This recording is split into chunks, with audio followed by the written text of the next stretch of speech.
মই বিশেষকৈ ৰয়েল ৰংহাং বিষয়ে ইতিমধ্যে মৃত্যু নৃশংসভাৱে মৃত্যু কৰা হৈছে সেইটো বৰ দুখ লগা কথা আছে মই ক'ব বিচাৰোঁ যে এতিয়ালৈকে 24 ঘণ্টা গ'ল এতিয়ালৈকে পুলিচ 36 ঘণ্টা গ'ল এতিয়ালৈকে পুলিচ প্ৰশাসনে কি কৰিছে আসাম পুলিচে এতিয়ালৈকে কি কৰিছে একো সৰু এটা তথ্য এতিয়ালৈকে পোৱা নাই আমাক যদিহে এতিয়ালৈকে আমি নাপাওঁ যদিহে মাৰ্ডাৰ কৰা মানুহজনক এতিয়ালৈকে গ্ৰেপ্তাৰ কৰিব নোৱাৰি তেতিয়াহ'লে আমালোকৰ এতিয়া আন্দোলন কৰিবলৈ বাধ্য হ'ব লাগিব বাধ্য হ'ম তাৰোপৰি আমি পৰিস্থিতিটো বৰ বেয়াকৈ আমি নিয়ন্ত্ৰণ ভাৱে আমি ল'ব এতিয়া বিচাৰিম সেইটো কাৰণে আমি বিচাৰিছোঁ যে হত্যাকাৰীক যিজনে হত্যা কৰা হৈছে তাক সোনকালে অতি শীঘ্ৰে সোনকালে গ্ৰেপ্তাৰ কৰিব লাগিব আৰু আমাক সেইটো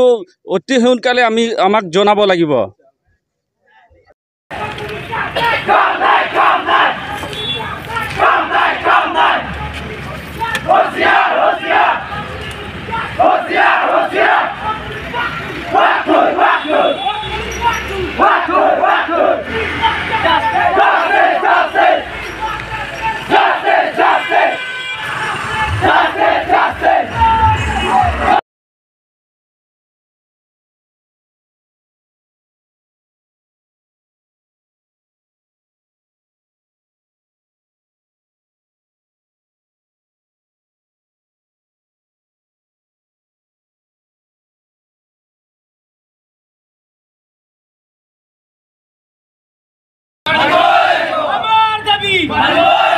Assam police go back, go back, go back. Assam police high, high, high, high, high, high. Assam police come night, come night, come night. Assam police walk tui, walk tui, walk tui. Assam police walk tui, walk tui, walk tui. Assam police hosiar, hosiar, hosiar.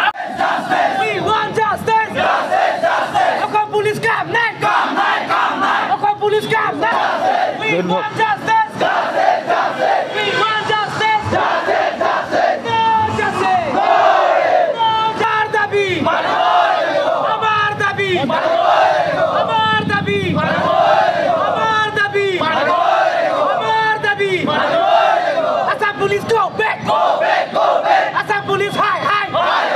যেহেতু 36 ঘণ্টা পাৰ হৈ গৈছে এতিয়ালৈকে আৰক্ষীয়ে হত্যাকাৰী কোন কোনো ধৰণৰ তথ্য লাভ কৰা নাই বুলি কৈছে গতিকে এই সন্দৰ্ভত আপোনালোকৰ ৰাইজে কি কৰে হয় এইটো বিষয়লৈ আমি যোৱাকালি আমি আমাৰ গাঁৱৰ ল'ৰা এজনক কোনোবা ৰাস্তাত মানে গাড়ীৰ ভিতৰত হত্যা কৰিছিল মাৰ্ডাৰ কৰি থৈ গ'ল সেই প্ৰচেছটো লৈ আমি যোৱাকালি আমি প্ৰতিবাদ কৰিবলৈ আমি থানাত গৈছিলোঁ বোকাখাত থানাত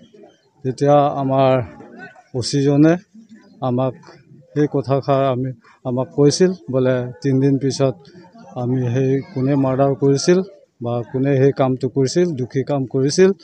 আমি ওলামেই বুলি কৈছিল সেইকাৰণে আমি যোৱাকালি আমি সেই কথাখিনি আমি এতিয়া বাট চাই আছোঁ 3 দিনলৈকে আমাক বাট চাবলৈ কৈছিল সেইকাৰণে 3 দিন পিছত আমি এই প্ৰচেছটো আকৌ ল'বলৈ আমি সাজু হৈ আছোঁ আজি এতিয়া তেখেতক আজি আপোনালোকৰ ৰাইজৰ নিয়ম অনুসৰি আপোনালোকে আমাৰ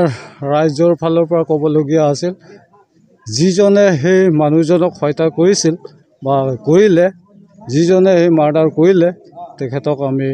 ন্যায় পাব লাগিব আৰু ন্যায় দিব লাগিব আৰু যেনেকৈ এইজনক মানে দুখী কাম কৰিলে আমিও ৰাইজৰ ফালৰ পৰা আমি তেখেতক মানে যিজনে সেই হত্যা কাম কৰিলে তদন্ত চলাব লাগিব আৰু আমাৰ ৰাইজৰ ফালে ক'বলগীয়া সেইটোৱে আমি এই বিচাৰটো পাব লাগিব আৰু ন্যায়টো পাব লাগিব মই বিশেষকৈ ক'বলৈ বিচাৰিছোঁ যে যি নেকি নিৰ্দোষী যে আমি যি হত্যাকাৰীজনক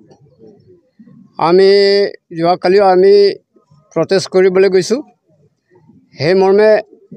যোৱাকালি আমাৰ অচি ছাৰে ক'লে যে 3 দিনৰ পাছত আমি উলিয়াই দিম যদিহে উলিয়াব নোৱাৰে তেতিয়া আমাৰ ওচৰত বোলে আকৌ আপোনালোকে কিবা এটা ডিচিশ্যন ল'ব তাকে আমি 3 দিনলৈকে আমি ৰখি আছোঁ যদি এই 3 দিন পূৰ হোৱাৰ পাছত যদি আমাক সেই হত্যাকাৰীজনক যদি আমাৰ ওচৰত চমজাই দিব নোৱাৰে আৰু গ্ৰেপ্তাৰ কৰিব নোৱাৰে আমি ৰাইজ হৈ আমি আকৌ এই আন্দোলন কৰিবলৈ যাম আমি আৰু থানাত ধাৰণা কৰিবলৈ যাম আমি এৰি দিয়াত নাই তাৰমানে কাৰণ এই বেয়া মানুহবিলাকৰ কাৰণে যদি আমি তেনেকৈ চাই থাকোঁ আজি হ'ল আমাৰ কাৰ্বিক হত্যাকাৰী কৰিলে অহাকালি কেনে আদিবাসীক হ'ব পাৰে অহা তাৰ ভৱিষ্যত আকৌ অসমীয়াৰ কাৰণে কৰিব পাৰে সেই গতিকে এই হত্যাকাৰীৰ কাৰণে আমি এৰি দিয়াত নাই আমি আকৌ বোকাখাট থানাই হওক আমাৰ দলমাৰ থানাতেই হওক আমি ধাৰণা এদিন আকৌ দিবলৈ যাম আমি এৰি দিয়া নাই আৰু মই বিশেষকৈ ৰাইজৰ পৰা আমি অনুৰোধ কৰিছোঁ যে জাতিভেদ নিদি আৰু ধৰ্মভেদ নিদি আমি একেলগে যে সেই নিৰ্দোষী মানুহক আমি বিচাৰি উলিয়াব লাগে ইমানেই আমি